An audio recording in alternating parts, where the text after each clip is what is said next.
I had lived my whole life beneath the light. From the moment they opened the warp eye in my skull, from the moment the Ordo Famulus carved me free from the cradle and whispered the litany of sight, the Astronomican had burned inside me. It was not a star, it was more than that, more than light, more than fire. It was certainty, a column of brilliance stabbing across eternity, banishing the lies of the Imperium and showing me the single thread of truth. With it, I could lead a ship across a storm, through a sea of screaming things that had never been born, past the teeth and the whispers, and deliver us to port alive. Without it, I was blind. For years, I never considered such a thing. The light had always been there. I had been told it would always be there. The Emperor was eternal, and so too his beacon. Until it flickered. It was not a dimming, not at first. It was a hitch in the rhythm, like a heartbeat skipped. I felt it while guiding the Peregrine's vow through the warplanes of the Segmentum Solar, eyes wide and watering, skull tight with strain. The beam stuttered. For half a breath, half a second, I saw nothing but the raw, seething madness of the warp. And in that instant, I heard them. Whispers, scratches, things moving too fast to be seen, pressing close to the hull, tasting us with tongues of thought. The vow shuddered, void shield screaming. A choir of untrained psychers burst into flames in their sanctum, their ashes choking the vents. I screamed the correction, yanking the vessel onto a knife's edge vector, and when my voice finally broke the silence, the light was back. The crew celebrated. I did not. I knew the difference between turbulence and absence. That had not been a storm. That had not been a veil drawn across the beacon. That had been the light itself faltering. The captain came to me after the jump, pale beneath her augmetic eyes. She asked if we were safe. I told her yes, because that was my duty. But inside, I trembled. We docked at Hydrophore. Other navigators were there, each with the same twitch in their eyelids, the same haunted slump in their shoulders. None of us spoke of it aloud, not at first. But when the guild convened, the truth spread through us in silence, heavier than any roar. The Astronomican had flickered. Some called it a test. Some blamed traitor fleets or wart storms. One old woman, her third eye sealed with wax, muttered that the Emperor himself had winced in pain. I knew better. I had felt the gap, felt the silence where his song had once been. For half a second, I had stood naked in the dark. I prayed it would never happen again. But deep down, in the marrow of my bones, I knew it would. It happened a week later. The Peregrine's vow had already left Hydrophore, carrying pilgrims and soldiers, adepts and their secrets, all bound for Terra. I stood again in the Navigator's chamber, skull humming, warp eye open, hands trembling against the railing as the void swelled and shifted around us. The Astronomican burned in my vision, a pillar of gold stabbing through seas of madness, and I clung to it with every fiber of my being.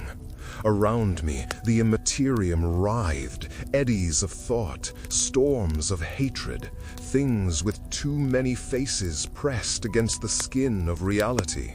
But so long as the light shone, I could hold course. Then, without warning, it was gone. Not dimmed, not flickered, gone. A scream tore itself out of my throat before I realized it. My third eye saw only the truth of the warp, raw, infinite, a kaleidoscope of screaming thought and shifting lies. My skull split with pressure as 100 false lights burst across the void, each one beckoning, each one whispering. This way, safe path, follow me, I will carry you home. Lies, every one of them. The crew didn't know at first.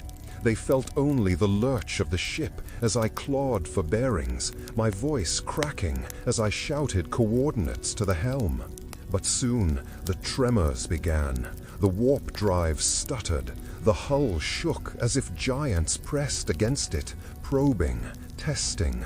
Then the voices spread, not just in my skull, but through the vox, through the vents, through the very metal of the vow.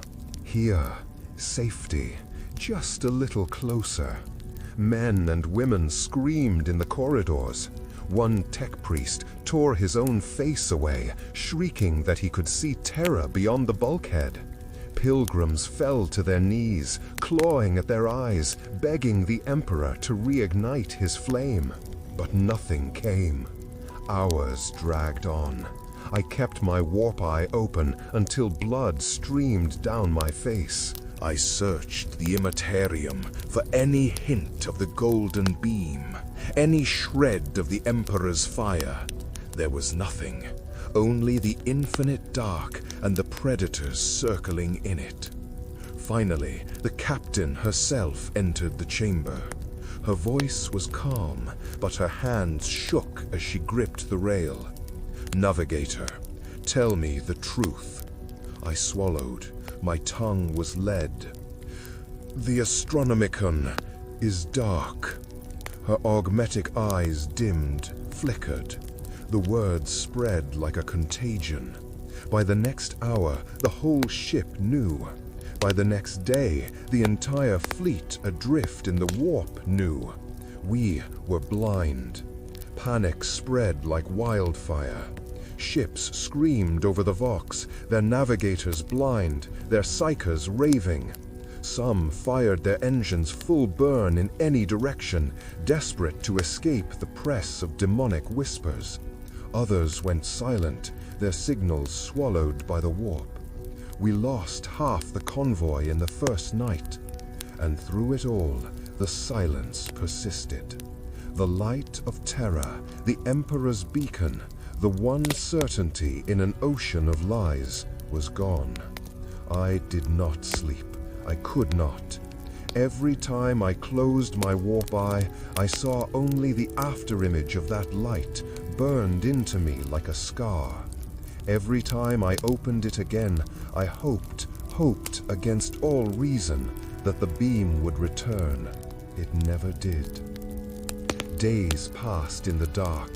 The Peregrine's vow drifted, engines cold, crew restless. Rations were counted and recounted, though it was not hunger that gnawed at us. It was the silence, the absence. In all my years, the warp had always been a nightmare, but a nightmare pierced by the Emperor's light. Now, without it, there was nothing but endless screaming shadow.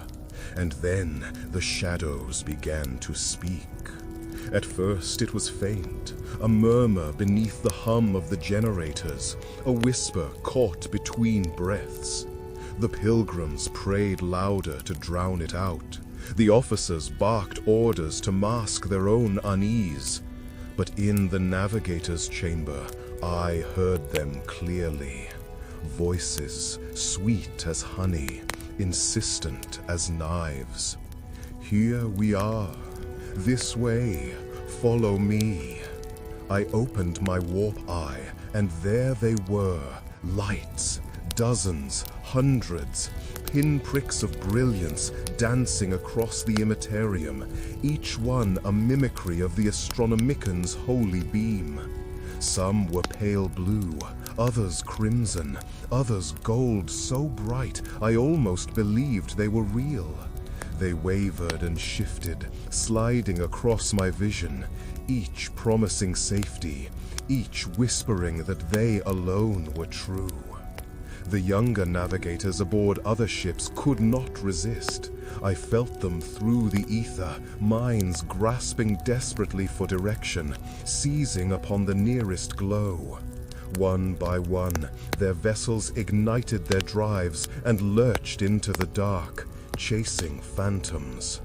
Their Geller fields screamed as things closed in, hungry for steel and soul alike. Some signals winked out within hours, others dragged on for days, their distress calls crackling with sobs and shrieks before cutting short. We held course, or rather, we held nothing, drifting blind, clinging to inertia, terrified that even a single thrust of the engines would drive us into a predator's maw. The captain trusted me, and I trusted only the absence of choice. But trust froze. On the third day, the Vox carried the voice of Captain Merov of the Sanctity of Dawn. He claimed he had found a steady light, pure and unblinking, brighter than the Astronomican itself. He urged the fleet to follow. His words were steady, his tone fervent. Many believed. I heard the cheers ripple across the channels. But I kept my eye open, and I saw the truth. The light he chased was not steady. It pulsed with hunger, not grace. Its glow bent wrong, edges curling inward like jaws. I screamed into the Vox, warning them, begging them to stop. The captain of the Vow added her voice, steel-willed, demanding discipline. It made no difference. We watched as half the fleet ignited their drives and surged forward, their wakes boiling with warp fire. They plunged toward the false star like moths to a flame. For a heartbeat, I hoped I was wrong. I hoped it would guide them. Then the star split open. It yawned like a mouth, light twisting into teeth, and swallowed them whole. Dozens of ships, tens thousands of souls, gone in an instant. Their screams bled across the ether, too loud to ignore, too raw to endure. The Sanctity of Dawn was last. Her hull cracked, her Vox went silent, and then even her shadow was gone. Afterward, none of us spoke. The silence was thicker than before, heavier. But the voices did not stop. If anything, they grew bolder. They whispered not just promises of light, but memories. Voices of lost kin, faces of old lovers, captains long dead. They begged me to follow, to guide the Vow into their embrace. I did not. But each time, the temptation grew sharper. And I realized the Astronomican had been more than a guide. It had been a shield.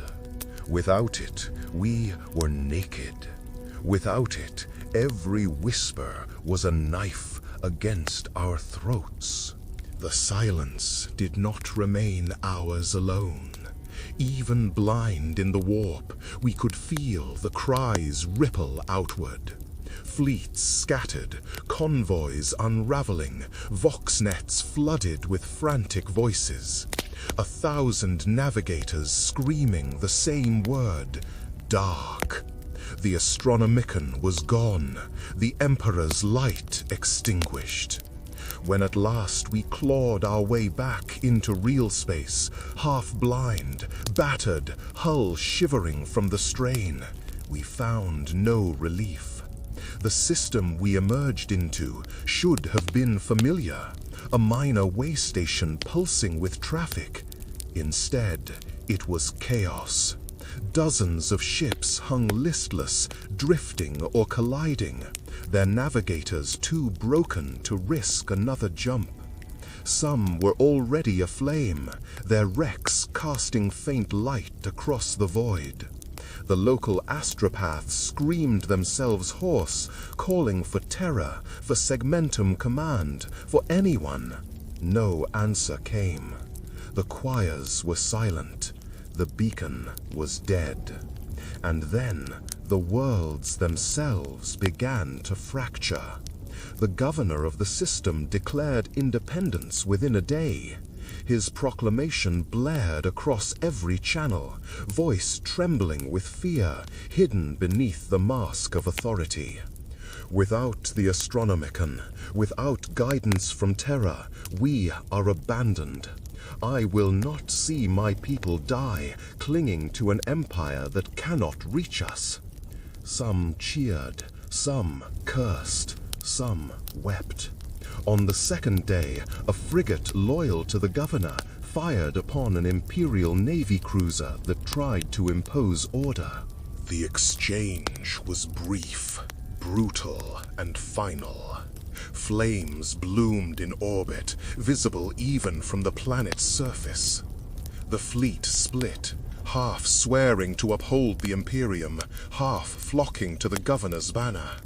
The rest drifted, frozen in indecision. I watched from the Vow's observation blister as fire streaked the heavens, and I felt something break inside me. It was not loyalty. I had long since learned loyalty was a currency spent too easily by those in power. It was not faith. I had burned mine out, keeping us alive in the dark. No, what broke was certainty. The certainty that there was a higher order, a chain of command, a light on Terra that bound all of us together.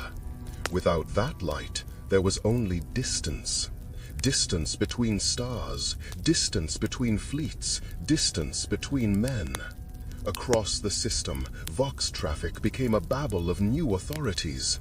Some claimed to speak for the ecclesiarchy, demanding obedience to the true faith. Others declared themselves kings or protectors or saviors. On one channel, I heard a preacher sobbing, declaring the emperor dead and chaos triumphant. On another, a general calmly announced he was seizing control of the orbital defenses for the good of the people. Within 3 days, the system was at war with itself. And I knew, with a sick certainty, that this was not an anomaly. It was the pattern. It would repeat across the galaxy. Every world, every fleet, every governor or general who had once looked to Terra for direction now looked only inward or outward to any whisper that promised survival. The Imperium had never been held together by kindness or prosperity or trust. It had been held together by the light, and the light was gone.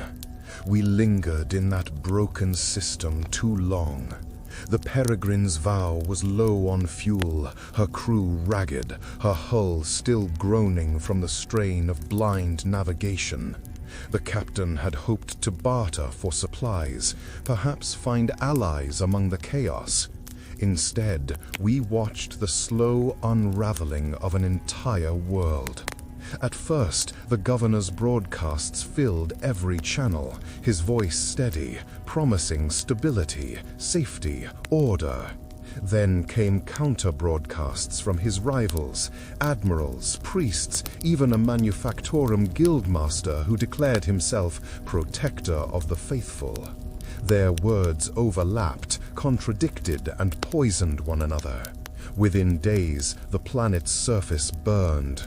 We saw the scars from orbit. Cities turned black, manufactoria silenced, refugee columns stretching across the wastes like rivers of ash. The worst came from the shrines. With no Astronomican, with no psychic chorus binding their minds, the astropaths broke.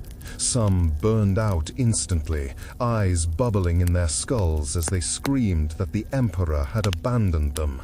Others lingered, their sanity fraying into dangerous threads. A handful preached loudly that they heard a new voice in the warp, a savior, clearer than the Emperor, one who promised safety if only his name were spoken. I never heard that name clearly. Each time it brushed my warp eye, I flinched back, for it carried a taste of copper and rot. The people listened. Desperate ears always do. We took on refugees, too many. The lower decks of the Vow filled with sobbing families, broken guardsmen, even deserters who had fled the governor's conscription. They prayed constantly, voices rising in a ragged chorus that echoed through the ventilation shafts. At first, they prayed to the Emperor. Then, when their prayers went unanswered, some prayed to anything.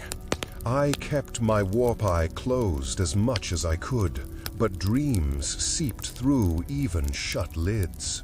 I saw shapes scratching at the edges of our Geller field, claws screeching like nails across glass.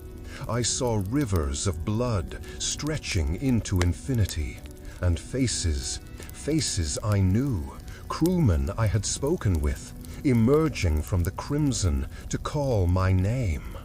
I stopped sleeping. The captain clung to protocol. She barked orders, maintained drills, held the officers together with iron will. But I saw the cracks. I saw the way her hands lingered on the Vox controls after every failed hail to Segmentum Command. I saw her lips move in silent prayers she no longer believed. When the riots began below decks, she ordered the Arbites to fire into the crowds. Hundreds died. Their skulls were stacked in the hangar bay as a warning. It did nothing. By the next night, half the ship was at war with itself. And still, outside, the system tore itself apart. We listened as one world declared independence, then was bombarded into glass by its neighbor. We intercepted a distress call from a fleet of pilgrim ships that had tried to flee, their navigators blind, their hulls swallowed by a storm. The last message was a child's voice, crying for her mother, cut short by static. That was when I stopped believing the light would ever return. The Astronomican had not flickered. It had not failed. It had died. And the galaxy was dying with it. The warp had always howled. Every navigator knows it. The constant shriek at the edge of hearing, the gnash of teeth against the hull, the manic laughter carried through the void. But it had always been background noise, a predator pacing outside the firelight. When the Astronomican died, the howling came inside. It began as a vibration in the decks of the Peregrine's Vow, a low rumble that made teeth chatter and bones ache. At first, we thought it was the drives, or the Geller field, or the groaning of strained metal. Then the voices joined in, hundreds, thousands, too many to count, all chanting the same single note. Not words, not a song, just sound, stretched into madness. The Geller field flickered. I felt it like a lung collapsing inside me. For an instant, the barrier between real space and the Amatorium was nothing more than a thin curtain. Shapes pressed against it, faceless, shifting, claws dragging lines of fire across the hull. One tore through long enough for us to hear it laugh. And then the curtain ripped. The first breach was in the lower decks. The rioters never stood a chance. I felt their screams in my warp eye before the Vox carried them. Things burst through the steel like water bursting a dam. Red shapes, black shapes, things with horns and blades and hunger written across their forms. They carved through the refugees in moments, feasting, tearing, laughing. By the time the Arbites arrived, there was nothing left but blood steaming on the decks. More breaches followed. Every hour, another tear. Every hour, more shapes inside the ship. Some were vast, lumbering things that broke corridors just by walking.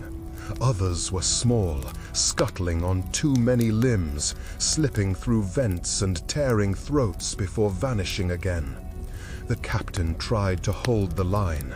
She rallied the crew, armed the pilgrims, flooded entire sections with fire. But fire is useless when the walls themselves bleed. The Vox filled with orders, then with prayers, then with screams. One by one, the voices fell silent.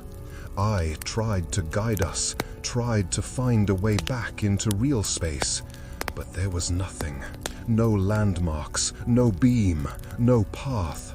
Just the howling, louder and louder, filling every inch of my skull until it felt like my bones would split. I jammed nails into my ears until blood ran down my neck, but it made no difference. The sound wasn't in the air, it was in me. The Navigator's chamber became my prison. I dared not leave. The crew looked to me for salvation, but I had none to give. I saw things stalking the corridors through my warp eye, shapes that weren't there when I closed it. Some stared back at me, grinning, waiting. When the largest breach came, the entire ship shook. The Geller field collapsed in a storm of static. The howling stopped for a moment, just long enough for us to hear the silence before the flood. Then the ship filled with claws. I don't know how long the slaughter lasted. I don't know how many survived. The corridors ran red, the lights burned out, and the Peregrine's vow became nothing more than a drifting carcass in the sea of screams. And still I clung to my post, warp eye wide, searching the dark. Not for safety, not for terror, just for proof. Proof that the light had not been a lie. Proof that it could return. But the warp mocked me. It showed me only hunger. And I realized the howling had never been outside. It had always been waiting inside us. The Peregrine's vow was lost, but fragments of us endured. I remember little of the escape, only fire, screaming metal, the stink of burnt ozone. The captain forced us into the lifter barges, packed with whoever still drew breath. The corridors we sprinted through were lined with blood, and the air itself seemed to whisper. I kept my warp eye shut the entire time, terrified of what I might see. When the engines fired and the barge tore away from the husk of the vow, I thought I might feel relief. Instead, I felt only emptiness, a hollow echo where duty had once been. We drifted, no destination, no beacon. We latched on to the first orbital dock we found, a half-ruined station bristling with refugees. It should have been a sanctuary.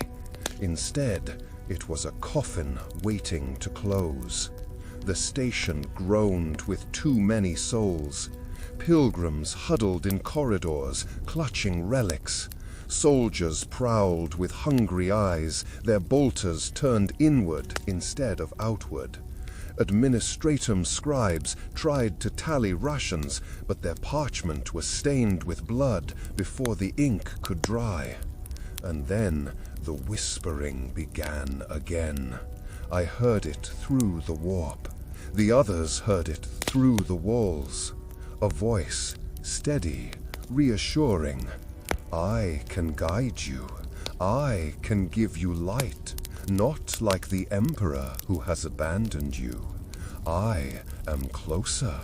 I am listening. The governor of the station was the first to bow. Within a day, half the officers followed. They painted new marks over the imperial aquila, crude sigils that burned in my eye when I looked too long. Their sermons spread like rot, Promises of safety, promises of food, promises of light. The other half resisted. Loyalists clung to the Emperor's silence, insisting that he tested us, that his beacon would return. But their faith rang hollow. Hungry men do not believe in silence. It began with ration riots, then came executions, then came the purges. By the third week, the station was a battlefield. Hallways became killing grounds. Barricades of broken habdoors were painted with blood. Prayers scrawled in fingers across steel. The air stank of corpses and promethium. I tried to remain hidden, but navigators cannot hide. My warp eye betrayed me.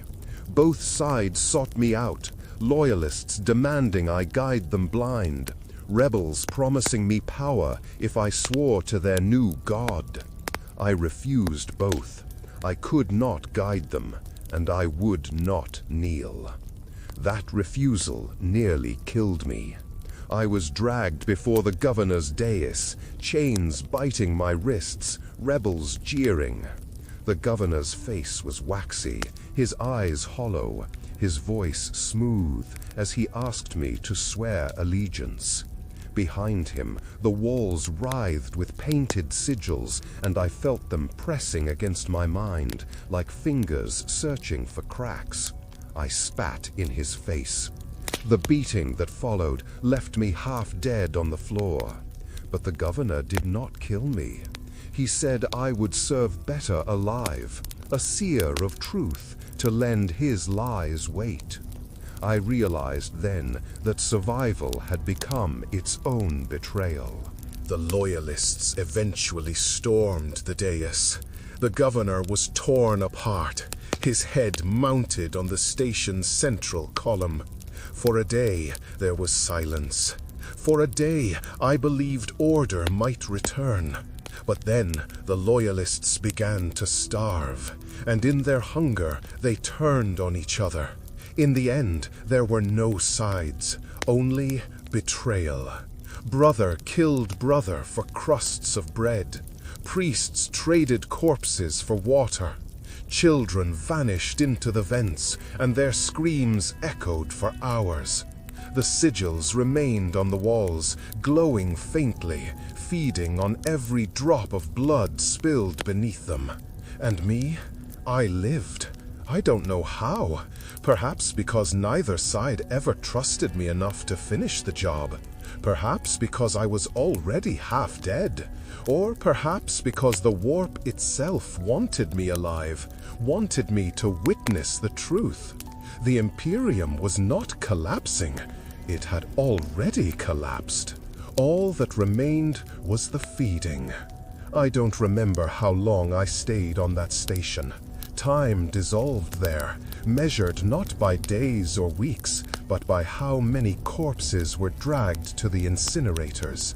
I slept in maintenance shafts, lived on moldy ration paste stolen from the dying, and kept my warp eye shut. The whispers never stopped. Some nights I thought I heard the Astronomican again, faint, far, like a memory echoing from my own skull. But when I opened my eye, it was only the same false lights, grinning like wolves. Then came the idea. Desperation always breeds it. A preacher rose among the survivors. His robes were stained, his voice hoarse, but his words carried weight. He said we could not stay, that to linger was to rot. The station was dying, supplies were gone, the air recyclers stank of decay. Our only chance was to try again, to make one last voyage. The Emperor is not dead, he said, standing upon a mound of skulls. His light is hidden. He tests us. We must prove our faith, and he will guide us home. Faith. The word was poison, but the starving clung to it. Hundreds rallied. They dragged me from my hiding place, chained my wrists again, demanded that I lead them. I spat curses. I told them the truth. I was blind, just as blind as they were. But they did not hear. They only saw the mark of my third eye and believed. We boarded an ancient pilgrim ship, its hull scarred with decades of rust, its vox deck cracked and sputtering. Thousands crammed aboard, the preacher at their head, bellowing hymns that echoed like mockery. They forced me into the Navigator's chamber, shoved me before the charting throne, and bound my head upright so my eye could not close. The warp opened around us, vast and endless. There was no light, only lies. The preacher's voice carried through the vox. Guide us to terror. I screamed that there was nothing, that the Astronomican was gone, that the Emperor's throne was dark. But they sang louder, drowning me out, their voices a ragged choir.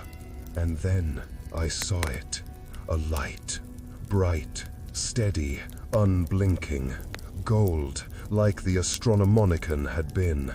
My heart lurched, my eye bled. For a moment, I almost believed. Almost. But then it smiled. Teeth hidden behind the glow. A hunger so vast it swallowed thought. I tried to turn us away. I thrashed against the restraints, shouted until my throat tore. But the preacher screamed louder. There, you see it? The Emperor guides us! The choir roared, and the engines flared, and the ship plunged toward the maw. The Gellerfield screamed, metal tore, the whispers became shrieks. I felt hands clawing at my flesh, claws scraping inside my skull.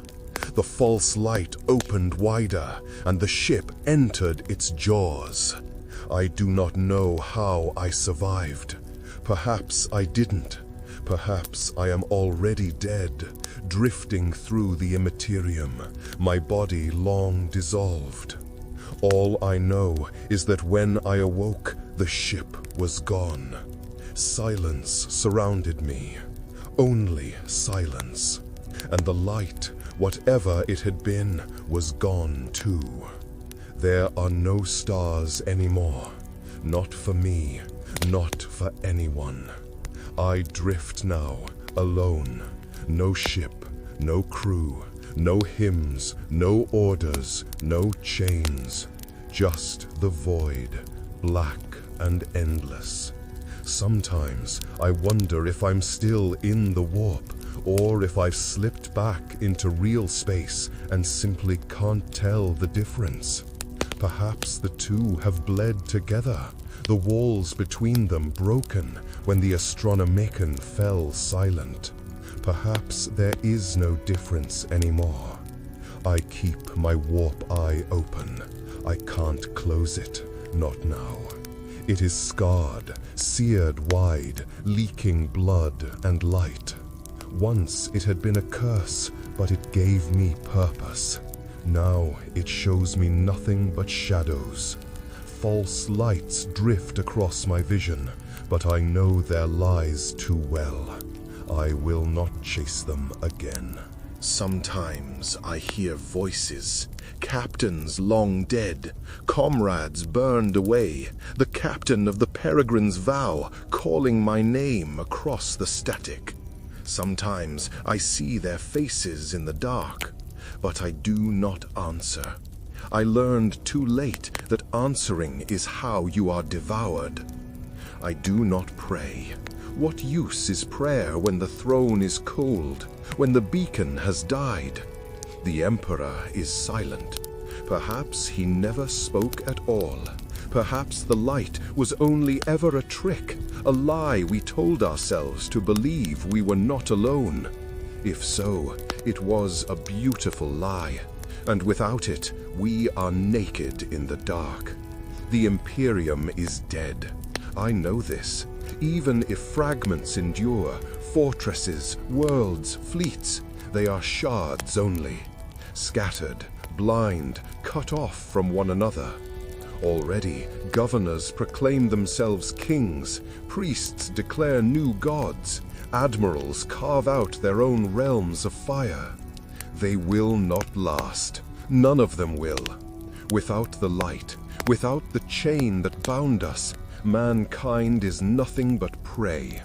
The galaxy belongs to others now, to the orcs who need no maps to swarm from system to system, to the necrons who stir in their tombs unbothered by the warp's silence, to the tyrannids who stir in their tombs unbothered by the warp's silence, to the tyrannids who devour without care for light or dark, and to chaos most of all, whose whispers are the only sound left between the stars. I wonder sometimes if this is peace, not the kind promised in shrines, not the kind preached by priests, a different peace, the peace of finality, the peace of knowing there is no path forward, no salvation, only the truth of night without dawn. The Astronomican is gone. The Emperor is silent. Humanity has no guide. And I am the last witness. So I will keep my eye open.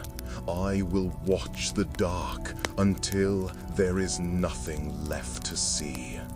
The new night has come, and it will never end.